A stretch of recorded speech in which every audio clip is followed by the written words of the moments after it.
안녕하세요. 매일 묵상 오늘은 갈라디아서 6장 11 절부터 18절 말씀 보도록 하겠습니다. 네, 이제 갈라디아서의 마지막입니다. 와, 벌써 이제 갈라디아서가 끝났네요. 6 장밖에 되진 않았지만 내용이 좀 촘촘하고 좀 깊어서 다 이렇게 살펴보기는 쉽지는 않았습니다. 이번에도 완벽하게 살펴볼 수는 없었어요. 그래도 한번 본문 보겠습니다. 11 절 "내 손으로 이렇게 큰 글자로 쓴 것을 보라." 이 11 절의 내용은 아마도 그러니까 사인이 아니었을까, 서명 이런 게 아니었을까라고 학자들은 추정합니다. 근데 저기 갈라디아서를 쓸 때 바울이 안질, 그러니까 눈이죠. 안지를 앓고 있었던 게 아닌가 이런 식으로 많이 추정을 해요. 왜냐면 큰 글자로 쓰지 않으면은 못 알아볼 정도로 문제가 있지 않았나 이렇게 보고 있습니다. 이게 정확히는 몰라요. 하지만 이런 추정이 있습니다. 어쨌든 간에 이제 서명을 하는 거죠. "이거 진짜 내가 쓴 말이다." 이렇게.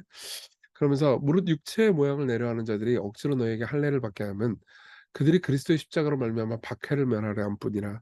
할례를 받은 그들이라도 스스로 율법은 지키지 아니하고 너에게 할례를 받게 하려는 것은 그들이 너희의 육체로 자랑하려 함이라."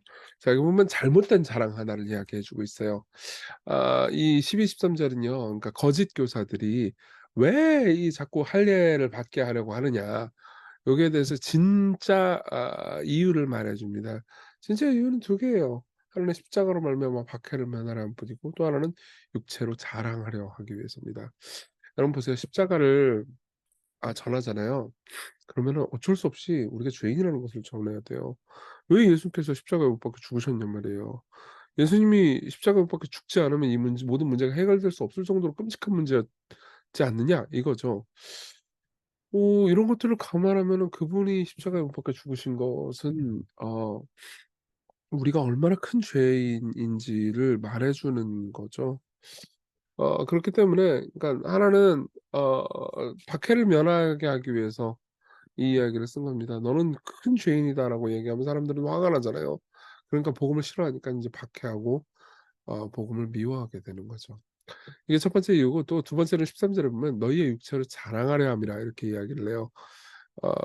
보세요. 할례를 몇 명 받으면은 자랑할 수 있죠. "내가 몇 명 할례를 주었습니다." 뭐 100 명, 200 명, 이거 사람 숫자를 셀 수 있으니까 자랑할 수 있잖아요. 예.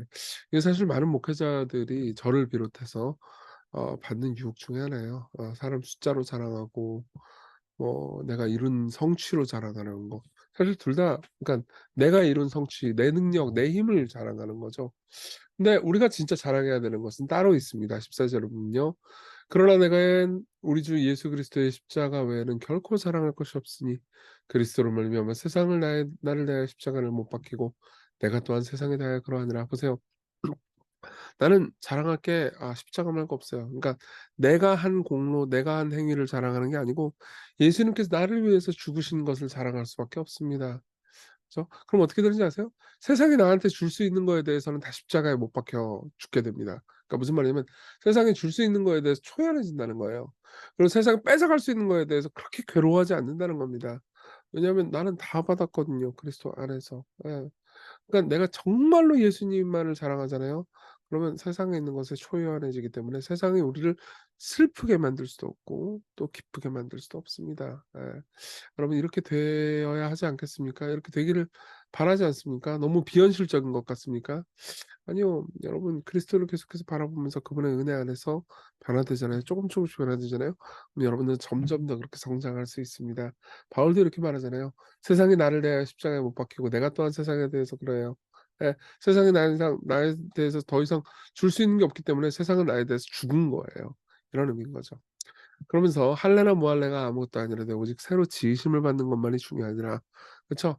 할례, 무할례, 할례를 꼭 받아야 뭐 안 받아야 된다 이런 것도 아니다. 이미 받은 사람 냅둬라. 그죠? 오히려 우리가 거듭났으면 그걸로 된 거다. 그러면서 무릇 이 규례를 행하는 자에게와 하나님의 이스라엘에게 평강과 긍일이 있을지어다. 마지막 인사를 해요. "지금까지 내가 너희들에게 가르쳐 준 이 모든 내용을 잘 따르고 지키는 사람들에게 평강과 긍일이 있기를 원한다." 그러면서 17 절 "이후로는 누구든지 나를 괴롭게 하지 말라. 내가 내 몸에 예수의 흔적을 지니고 있느라. 형제들아 우리 주 그리스도 예수 그리스도의 은혜가 너희의 심령에 있을지어다. 아멘." 이렇게 이야기를 해요. 마지막 인사말은 의미심장하죠. "은혜가 있을지어다." 예, 갈라디아 교인들은 은혜를 잃어버린 상태였거든요. 그리고 기억해야 합니다. 바울의 몸의 상처를 기억하라고 말합니다. 예수의 흔적, 예수의 흔적이 인제 상처를 아마 가리키는 것 같아요. 예수 그리스도를 따라서 그분의 복음을 따라서 살다가 받는 박해를 바울이 가지고 있죠. 그러니까는 "자신을 괴롭게 하지 말아라. 그리스도께서 나와 함께 하시고 그분이 받은 상처를 나도 함께 받고 있다.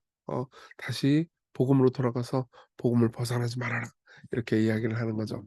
자, 이 내용 좀 정리를 해 보면서 적용해 보겠습니다. 첫째, 올바른 자랑. 올바른 자랑은 뭘까요? 아까도 말씀드렸죠. 내 세상에서 내 힘, 내 명예, 내가 이룬 공로 자랑하는 게 아니죠. 그럼 자연스럽게 내 학벌이니 뭐 내가 가진 돈이니 이런 것들도 초연하게 됩니다. 자랑하지 않게 되죠. 그죠? 루이스의 말을 좀 읽어 드릴게요. 성경에는 우리가 그분 앞에 서게 될 거라고 적혀 있어요.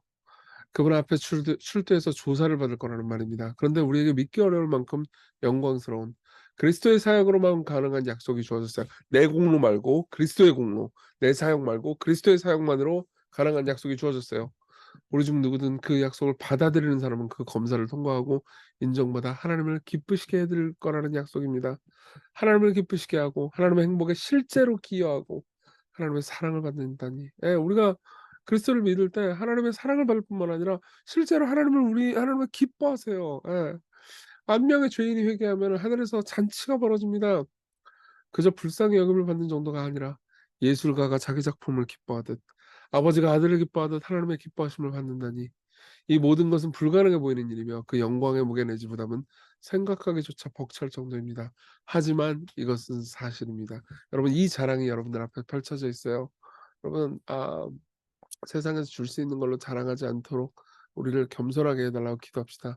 그리고 하나님께서 나를 향해서 "잘하였도다 착하고 충성된 종아"라고 말씀하시는 그것을 기뻐할 수 있는 마음 달라고 기도했으면 좋겠어요. 두 번째로는 예수님의 상처를 한번 생각해 봅시다. 우리가 이 바울의 상처를 생각할 때 예수님의 상처를 같이 생각해 볼 수 있어요. 예.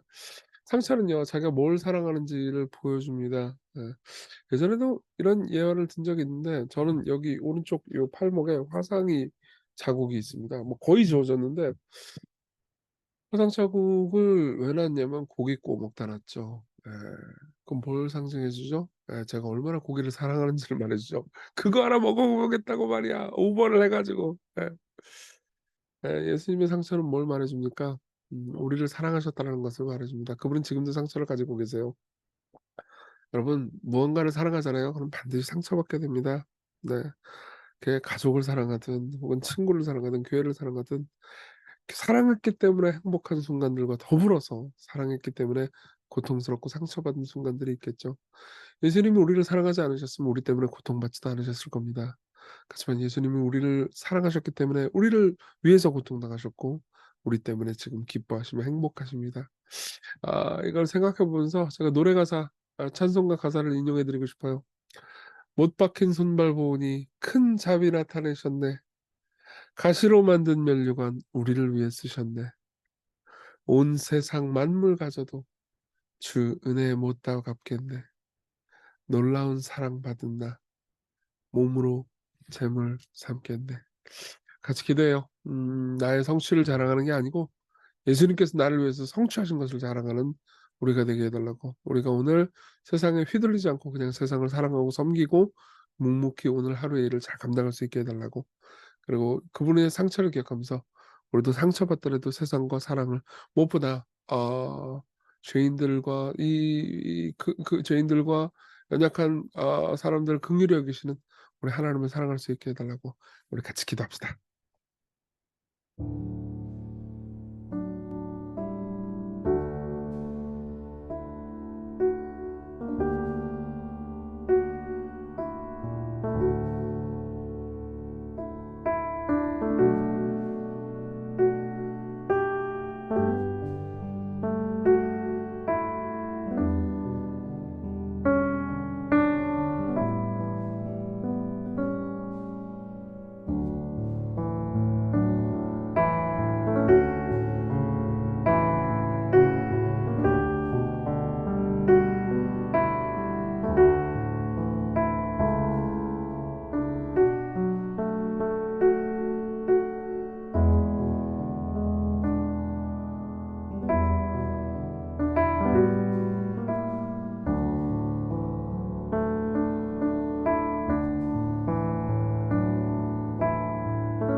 기도하겠습니다.